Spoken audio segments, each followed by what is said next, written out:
Big boss के घर में आई हुई है मीडिया और ऐसी खबरें आई हैं कि मीडिया के आने के बाद मीडिया को पावर मिली है कि ये दो सदस्य को सेव करने के लिए सीधे सीधे फिनाले में पहुंचाने के लिए। तो वो जो दो नाम है करण और विवियन, इन दोनों के नाम आ रहे हैं, लेकिन आपको बता दूं कि ऐसा कुछ भी नहीं है। मीडिया को ऐसी कोई भी पावर नहीं मिली है। हालांकि तीखे तीखे सवाल पूछे गए हैं। ऐसा नहीं है कि सिर्फ करण, सिर्फ विवियन से, ईशा से, अविनाश से पूछे गए हैं। इन तीनों से, मतलब इन तीनों के अलावा भी करण से भी चीजें पूछी गई हैं, जो कि बहुत सारे सवाल आ रहे थे और ऐसा हो रहा था कि यार मेकर्स ने इतने बड़े टॉपिक जो कि उनको वीकेंड के बाहर पे बहुत हाई टीआरपी मिल जाती कि ये क्यों नहीं पूछा। बात कर रही हूँ मैं जिनके साथ बाथरूम वाले केस की, जो बाथरूम में गए थे बाथरूम साफ करने, हालांकि वो बाथरूम साफ करने वाला दूसरा था लेकिन उससे पहले भी वो गए थे। तभी भी आपको पता ही है कि क्या हुआ था। तो वो वाली चीज जो है मीडिया के द्वारा पूछी गई है करण से। एंड ये भी पूछा गया है कि उनका और उनका रिलेशन क्या है। हालांकि विवियन और ईशा और अविनाश वाला प्रोमो आपने देख ही लिया होगा कि क्या उनसे सवाल पूछे गए। ईशा से बोला गया कि आप चुगली गैंग हैं, चुगली गैंग है आपके, आपको चुगली आंटी कह के बुलाया जाए। ईशा का रिप्लाई भी दिखाया गया कि भैया किसने चुगली नहीं की है, यहाँ पे सबने चुगली की। ईशा ने वही चीजें बोली जो फैमिली वीक में उनकी मम्मी ने आकर उनको बोला था कि तुम कुछ गलत नहीं कर रही हो बेटा, तुम बिल्कुल सही कर रही हो। सलमान ने भी बोला है, सब कोई बोले जा रहा है कि ईशा जो है माता है वो बिल्कुल सही करती है, तुमने कुछ गलत नहीं किया है बेटा, तुम सही कर रही हो।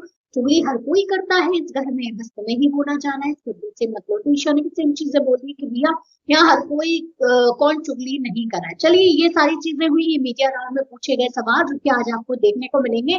अब रही बात नॉमिनेशन की, तो चलिए मैं आपको बता देती हूँ कि इस हफ्ते जो है पूरा घर नॉमिनेट है, क्योंकि ये आखिरी वीक चल रहे हैं, फिनाले होने वाला है। तो जाहिर सी बात है कि कोई एक दो लोग नॉमिनेशन में नहीं होंगे, पूरा पूरा घर ही हमेशा की तरह आखिरी हफ्ते में पूरा घर ही नॉमिनेट होता है। तो इस हफ्ते भी पूरा घर ही नॉमिनेशन में है, ऐसी खबरें आ रही हैं। और रही बात कि मिड वीक एविक्शन होगा, ऐसे आ रहा है कि बुधवार को मिड वीक एविक्शन होगा, जिसमें रजत दलाल घर से बाहर हो सकते हैं।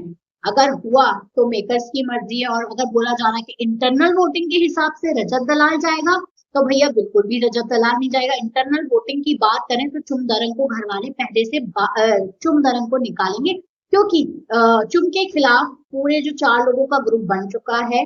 कन्वीनियंस वाला ईशा ने जो जोड़ा है रजत को अपने ग्रुप में, एक जाता रहता है, ग्रुप के 4 लोग कम नहीं हो रहे हैं, कोई ना कोई ग्रुप में ऐड हो ही जाता है एल एल एलिस के जाने के बाद से। तो अभी लास्ट जो बचे हुए हैं वो है हमारे प्यारे ईशा के मुंह बोले भाई रजत दलाल, तो वो ऐड हो चुके हैं। तो जहां की वोटिंग की बात है, वोट की बात करो, तो रजत वहां पे हैं और वहां पे 4 वोट हैं जो कि नॉमिनेट करके निकालेंगे चुम को। अगर इंटरनल वोटिंग हुई और अगर आप बोलेंगे कि भैया जनता के वोट से हैं, तो फिर मुझे लग रहा है कि शिल्पा और चुम में से और रजत में से, इन तीनों में से कोई जाएगा। मैं नहीं बोली, मुझे नहीं पता कि शिल्पा टॉप 5 में जाएगी नहीं जाएगी। टॉप 5 की तो बात है, टॉप 5 में तो डेफिनेटली करण, अविनाश और विवियन तो जाने वाले हैं। और क्या बोलते हैं, देखते हैं आपके बिग मेकर्स किसको, 5वें को किसको ले जा रहे हैं। पहले ये एविक्शन होने तो मिडवीक, उसके बाद क्लियर कट पता चल जाएगा कि कौन जाएगा टॉप 5 में।